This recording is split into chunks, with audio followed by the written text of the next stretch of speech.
Richard Ramirez grew up in a working-class neighborhood of El Paso, Texas, the youngest of 5 siblings. As a child, he was active in the Catholic Church, taking Holy Communion and serving as an altar boy. No one would ever guess that this sweet, shy boy would grow up to become a notorious serial killer, whose rampage would terrorize the entire state of California. When we found out that Richie was the Nightstalker, it was an end of innocence being related to somebody like that. It's just awful. The way he killed him, the torture, it left a scar on a lot of people. He was worse than an animal.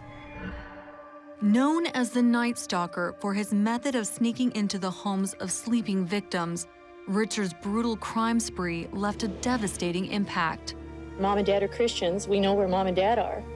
And it's us 3 kids and grandkids that are struggling with what's left. Richard's reign of terror was driven by his belief that he was Satan's emissary. It was with this evil mindset that Richard broke into the home of Bill Carnes and Inez Erickson on an August night in 1985. The future looked real bright for me. I had a girlfriend and could have been wedding bells even in the future.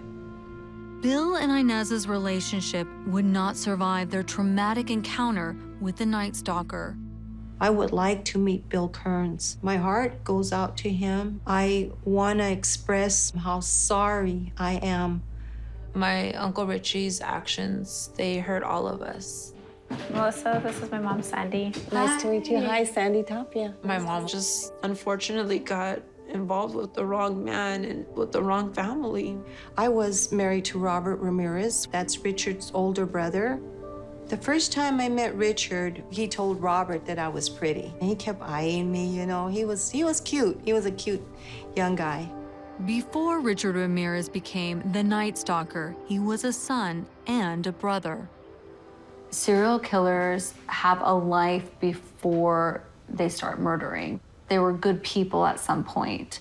I have good memories of my dad too, and that's really difficult to wrap my head around, is like, oh, he was good to What me. happened? Yeah, what Yeah. happened? I mean, just his nickname, I heard you call him Richie. You know, I always wonder what makes someone become a killer. What do you think was the influence in Richie's life? I think my cousin, his name was Miguel. Richie started hanging out with my cousin Miguel when he was about 9 or 10. Miguel would get animals, and he started showing Richie how to cut the neck, like from one side to the other to hit the arteries to make them bleed out. He was bad. He needed help, and he wasn't an adult figure to take care of Richie or teach him right from wrong. Miguel fought in the Vietnam War, and some of the guys that go out and fight, they come back normal, and some of them, they come back messed up. And he went crazy. His cousin showed him pictures of Vietnamese women who his cousin had tortured, killed, and raped. He hurt these people and Pictures? he brought them back from Vietnam, and they were like really disturbing pictures that he showed my uncle when he was a little boy. Ramirez received a message in adolescence that fused together rage and violence, intimacy and sexuality. He was virtually trained to believe that killing and engaging in sadistic sexual behavior were normal.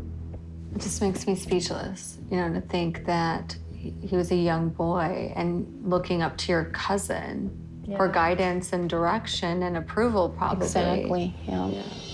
In 2013, after spending 24 years on death row, Richard Ramirez dies behind bars at the age of 53. His death from cancer does nothing to ease the daily struggle of his surviving victims. Bill Carnes has never escaped the Nightstalker's brutality. Today, I'm going to be introducing you to Shelly Ramirez, who's the niece of Richard Ramirez. Also, Shelly's mother, who is Richard Ramirez's sister-in-law, and her name's Sandy. Well, perhaps I could unlock another key to the mystery of what happened that night and why me. Hi, ladies. Hi. How are you doing? Good. Good. It's good to see you. Nice again. to see you again. I know today is, a big step for both of you, and it's not easy. We're both very nervous A about lot of today. anxiety. My uncle really hurt him. I mean, we don't know how he's going to accept us when we walk in there right now. Bill, what happened that night? He broke into my home and multiple gunshot wounds in my head, twice in the forehead and once in the cheek, and then went to girlfriend's bedroom and assaulted her. And I think she was spared because he said, get on your hands and knees and say you love Satan.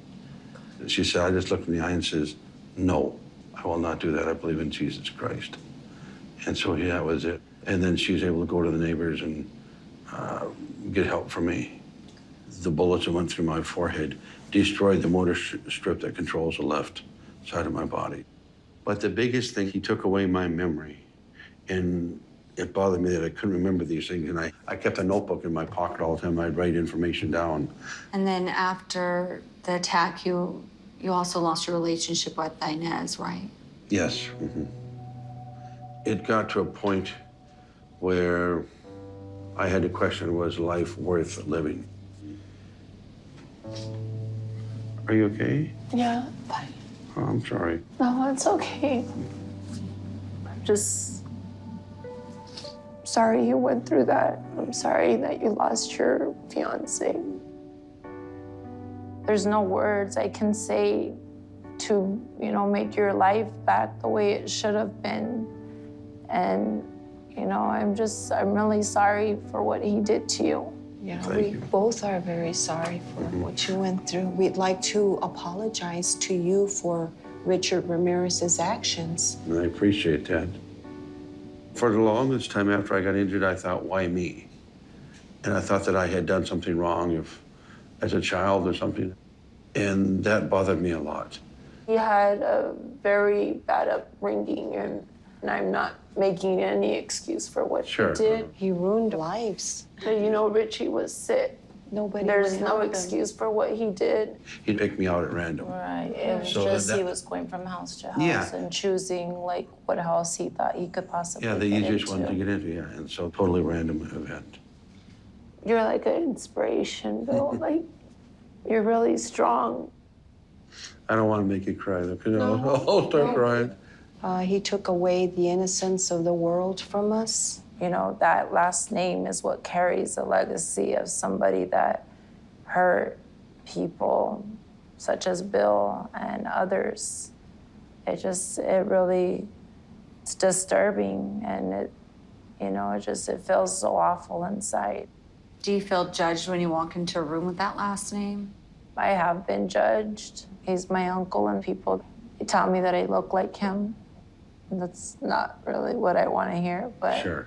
I want to start over, and Of course. I'm glad that I got a chance to meet you. And Thank you. I feel honestly relieved and I feel that if you could take away what happened, you definitely would. And so it makes me feel good. It puts wind back in my sails. Good.